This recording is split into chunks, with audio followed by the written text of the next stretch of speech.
मंथन scholarship तसंच प्राज्ञाशोध परीक्षेला आपल्याला बुद्धिमत्ता या घटकामध्ये घटना व विश्लेषण याच्यावर आधारित काही प्रश्न असतात. म्हणजे काही घटना दिलेल्या असतात किंवा एखादी विशिष्ट माहिती दिलेली असते, तर ती माहिती आपण व्यवस्थित लावायची असते आणि मग त्याच्यावर 3 प्रश्न आपल्याला विचारले जातात. कसे पहा. आता हा प्रश्न बघा. प्रिया व गुड्डीला चित्रकला आवडते, सोनू प्रिया व बंटीला गणित आवडते, मोनू बंटी व मीनाला विज्ञान आवडते, तसेच गुड्डी व मीनाला इंग्रजी आवडते.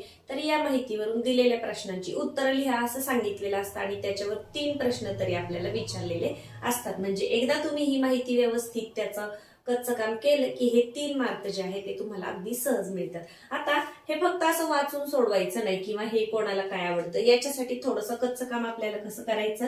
आता पहा, इथे आपण मुलांची नावं लिहून घेऊया. मग प्रिया, यानंतर गुड्डी. प्रत्येक प्रश्नाचं कच्चं काम याच पद्धतीने तुम्हाला करायचे. अजून कोण आहे? सोनू, बंटी,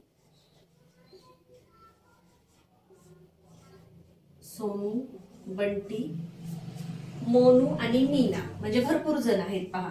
मोनू आणि मीना. आता विषय कोणकोणते आहेत? ही झाली मुलांची नावं. विषय कोणकोणते आहेत? चित्रकला, गणित, विज्ञान, इंग्रजी. मग विषय इथे लिहून घ्या. चित्रकला, आता मी थोडक्यात लिहिते, गणित, इंग्रजी आणि विज्ञान.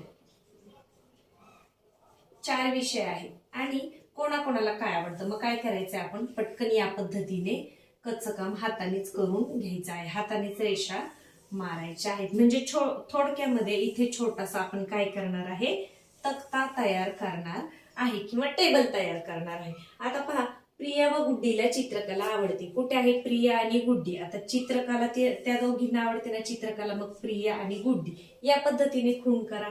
यानंतर सोनू, प्रिया व बंटीला गणित आवडते. आता पहा, गणित कुणाला आवडते? सोनू, प्रिया आणि बंटी. मग बंटीच्या ह्याच्यात खूण करून घ्या. आता इंग्रजी, पुढचं वाक्य वाचूया. मोनू, बंटी व मीनाला विज्ञान आवडते. पहा, विज्ञान मध्ये जाऊया. मोनू कुठे आहे? इथे. मोनू, बंटी व मीना. मीना पण आणि बंटी पण, यांना काय आवडते? विज्ञान आवडते. त्यानंतर गुड्डी व मीनाला इंग्रजी आवडते. आता पहा, गुड्डी व मीना, गुड्डी आणि मीना यांना इंग्रजी आवडते. झालं. इतकं सोपं आहे. ही नावं पूर्ण नाही लिहिली तरी चालतात. सारखी अक्षर असेल तर मात्र पूर्ण लिहा.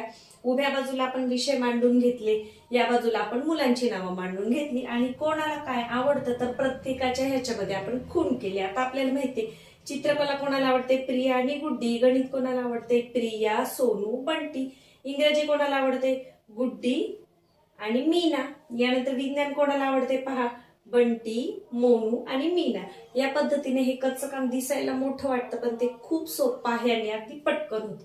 आता याच्यावरची उत्तर आपण सहज देऊ शकाल. प्रश्न मी या बाजूला लिहिलेत बघा. चित्रकला व इंग्रजी आवडणारी व्यक्ती कोण? आता चित्रकला पण आवडली पाहिजे आणि इंग्रजी पण आवडली पाहिजे. आता पहा, चित्रकला आणि इंग्रजी. तर पहा, इथे चित्रकला पण आवडतीये गुड्डीला आणि इंग्रजी पण आवडते. म्हणजे ती व्यक्ती कोण आहे? गुड्डी आहे. या पद्धतीने खुणा तपासल्या की आपल्याला लगेचच याचं उत्तर सापडतं. दुसरा प्रश्न बघा. फक्त गणित विषय आवडणारी व्यक्ती कोण? आता असं शोधत बसलं असतं तर आपल्याला वेळ लागला असतं. मग इकडे आपल्या तक्त्यामध्ये बघा, फक्त गणित आवडणार. हे पहा, सोनूला फक्त गणित आवडते. चित्रकला, इंग्रजी आणि विज्ञान आवडत नाही. म्हणजे फक्त गणित आवडणारं कोण आहे? सोनू आहे. यानंतर विज्ञान आवडणारी पण गणित व इंग्रजी न आवडणारी व्यक्ती कोण? की विज्ञान आवडतंय पण गणित आणि इंग्रजी आवडत नाही. आता पहा, याला गणित आवडतंय. इथे पहा, विज्ञान आवडतंय पण गणित आणि इंग्रजी आवडत नाही. म्हणजे ते कोण आहे? तर मोनू आहे. की याला फक्त विज्ञान आवडतंय, गणित आणि इंग्रजी आवडत नाही. म्हणजे कोणत्याही प्रश्नांना या प्रकारच्या तुम्ही थोडंसं या पद्धतीने तक्ता आखून घेतला आणि पटपट हातानेच कच्चं काम करून फक्त तुम्हाला खुणा करायच्या आहेत. अशा पद्धतीने सोडवल्यानंतर हे 3ही प्रश्न तुमचे चुकत नाहीत. उत्तर तुमचं बरोबरच येतं. पुढचा प्रश्न थोडासा वेगळा पण सोडवण्याची पद्धत आपली तीच आहे. पहा, एका शाळेत सलग 5 दिवस क्रीडा स्पर्धांचे आयोजन करण्यात आले होते. 5व्या दिवशी म्हणजे शुक्रवारी 7 डिसेंबरला लांब उडीची स्पर्धा झाली. कबड्डी स्पर्धा धावणे स्पर्धेच्या अगोदर पण खो खो स्पर्धेच्या नंतर झाली. सर्वांच्या आधी लंगडी स्पर्धा झाली. तर यावरून पुढील प्रश्नांची उत्तरे द्या असा प्रश्न आहे आणि त्याचे 4 प्रश्न जे आहेत ते मी या बाजूला लिहिलेले आहेत. आता आपल्याला काय करायचंय पहा, आपल्याला वार दिलेले आहेत, मग आपल्याला वार लिहून घ्यायचे. 5 दिवस स्पर्धा झाली म्हणजे मग शुक्रवारी 7 तारीख होती. मग पहा, शुक्रवार हा कोणता आहे, 5वा दिवस आहे, म्हणजे त्याच्या अगोदर 4 दिवस. मग आपल्याला कोणते दिवस घ्यायला लागणार, सोमवार, मंगळवार, बुधवार, गुरुवार आणि शुक्रवार. मग इथे लिहून घ्या सोमवार, शॉर्टकट मध्ये लिहूया मंगळवार, बुधवार, गुरुवार आणि शुक्रवार. कसं कळालं आपल्याला, कारण 5व्या दिवशी शुक्रवार होता आणि 5 दिवस स्पर्धा झाली आणि तारीख सुद्धा दिलेली आहे 7 डिसेंबर. मग 7 लिहून घ्या. आता इथे 7 आहे म्हणजे इथे किती, 6, 5, 4, 3. अगदी सोपं झाले पहा. आता यानंतर पुढे वाचूया. लांब उडीची स्पर्धा शुक्रवारी झालेली आहे, लांब उडीची. मग इथे लिहून घ्या लांब उडी. यानंतर कबड्डी स्पर्धा धावणे स्पर्धेच्या अगोदर पण खो खो स्पर्धेच्या नंतर झाली. सर्वात आधी लंगडीची स्पर्धा झाली, सर्वात आधी म्हणजे सुरुवातीला. मग सोमवारी काय झालेलं असणार आहे, लंगडीची स्पर्धा झाली. जे माहित आहे ते अगोदर लिहून घ्यायचं, बाकीचं तसंच रिकामं ठेवायचं. आता पहा, कबड्डी स्पर्धा धावणेच्या अगोदर पण खो खोच्या नंतर झाली. आता धावणेच्या अगोदर कबड्डी झाली आणि खो खोच्या नंतर झाली म्हणजे आपल्याला इथे खो खो घ्यायला लागणार, इथे कबड्डी,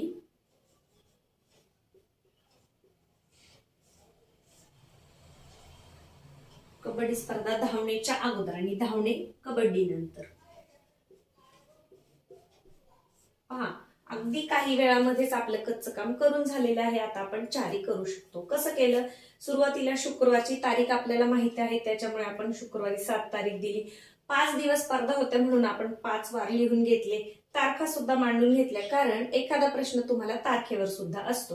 यानंतर सर्वांच्या आधी लंगडी स्पर्धा झाली, जे माहित आहे ते लिहून घ्या. मी सोमवारी इथे लंगडीची स्पर्धा लिहून घेतली. शुक्रवारी काय झालेलं आहे, लांब उडी झालेली आहे. यानंतर कबड्डीची स्पर्धा कधी झाली, धावण्याच्या अगोदर आणि खो खोच्या नंतर. पहा, कबड्डी धावण्याच्या अगोदर आणि खो खोच्या नंतर, म्हणजे अगदी काही वेळामध्येच हे आपलं कच्चं काम मांडून होतं. आता या 4ही प्रश्नांची उत्तर आपल्याला लगेच देता येतील. पहिला प्रश्न पहा, खो खो स्पर्धा किती तारखेला झाली. पहा, खो खो स्पर्धा किती तारखेला झालेली आहे, 4 डिसेंबर. कबड्डी स्पर्धा कोणत्या वारी झाली, कबड्डी कोणत्या वारी झालेली आहे, बुधवारी झालेली आहे. स्पर्धेची सुरुवात कोणत्या वारी झालेली आहे, सोमवारी झालेली आहे. तारीख विचारली तरी आपल्याला लगेच सांगता येते. आणि 6 तारखेला कोणती स्पर्धा झालेली आहे, तर धावण्याची स्पर्धा झालेली आहे. हा प्रश्न वाचायला खूप मोठा वाटतो, फक्त तोंडी वाचून हे उत्तर आपल्याला अगदी करेक्ट आपली बरोबरी येतीलच असं नाही, परंतु या पद्धतीचं कच्चं काम करायचं आणि मग त्याच्यावरचे प्रश्न तुम्ही सोडवायचे आहेत. अजून एक प्रश्न प्रकार आपल्याला येतो, तो म्हणजे बैठक व्यवस्थेवर, याच्यावरच आधारित असतो. तो बैठक व्यवस्थेचा प्रश्न कसा सोडवायचा हे पाहूया. आता बैठक व्यवस्थेचा प्रश्न वाचायला खूप मोठा वाटतो, पण त्याच्यावर आपल्याला 3 किंवा 4 प्रश्न विचारलेले असतात आणि आपण बरोबर आकृती काढून घेतली की हे प्रश्न आपल्याला सहज सुटतात. पहा, वर्तुळाकार टेबल भोवती 6 जण बसलेले आहेत. राधिकाच्या समोर सोहम बसला आहे. रोहित व अभिषेक समोरासमोर असून राधिका व अभिषेक यांच्यामध्ये श्रेयस आहे.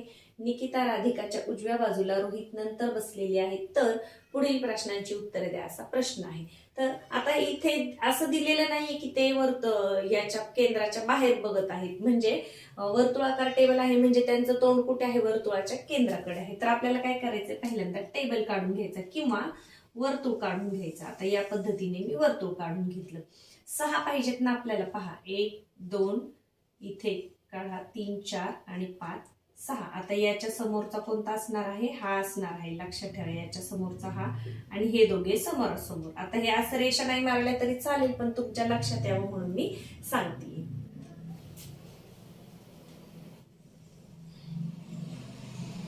आता पहा, सुरुवातीला काय दिले आपल्याला, राधिकाच्या समोर सोहम बसला आहे. कुठेही राधिकाला घ्या. समजा मी इथे लिहिला राधिका, राधिकाचं कोण बसलंय, राधिकाच्या समोर सोहम बसलेला आहे. पुढे वाचा, रोहित व अभिषेक समोरासमोर असून राधिका व अभिषेक यांच्यामध्ये श्रेयस आहे.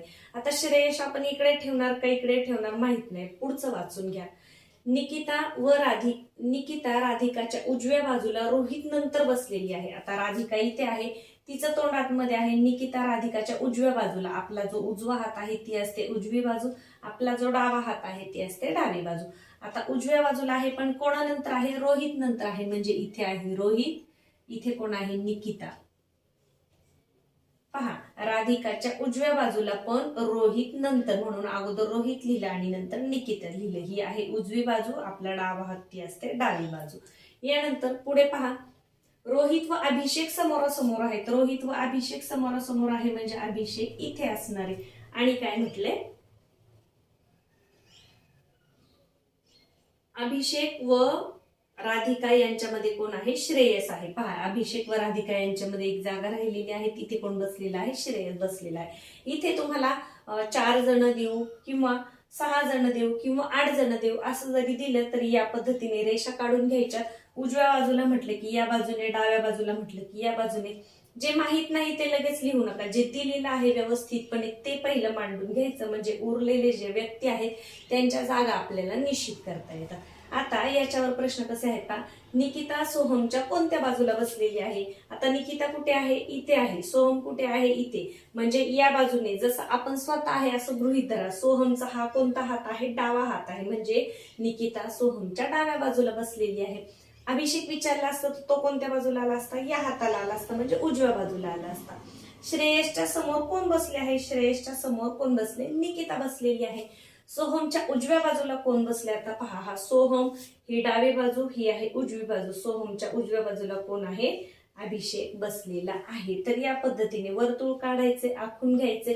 दिलेली जी माहिती आहे ती व्यवस्थित लिहायची. इथे फक्त तुम्हाला उजवं आणि डावं लक्षात ठेवायचे. पहा, आपला उजवा हात ती उजवी बाजू, डावा हात ती डावी बाजू. कधी जर चौकोनी बैठक व्यवस्था आली किंवा बाहेरच्या बाजूला बघत आहेत असं लिहिलं तर मग आपला आपण बाहेरच्या बाजूला पाहतोय असं कल्पना करा. आपला डावा हात ती डावी बाजू, आपला उजवा हात ती उजवी बाजू. पण शक्यतो लहान मुलांना असं बाहेर बघतात ते या प्रकारची उदाहरणं नाही येत, तर वर्तुळाकार टेबल आहे आणि त्याच्या भोवती बसलेले आहेत असं येतं. या पद्धतीने काढून घ्या. हा उजवा हात, हा डावा हात, आपण स्वतः तिथे आहे असं कल्पना करा. आणि मग अशा पद्धतीने हे जे प्रश्न आहेत ते अगदी पटकन सुटतात. याचं कच्चं काम करायला तुम्हाला मिनिटभराचा वेळ लागतो आणि त्याच्यानंतर त्याच्यावरचे जे 3 ते 4 प्रश्न आहेत ते तुम्ही अगदी सहज सोडवू शकता.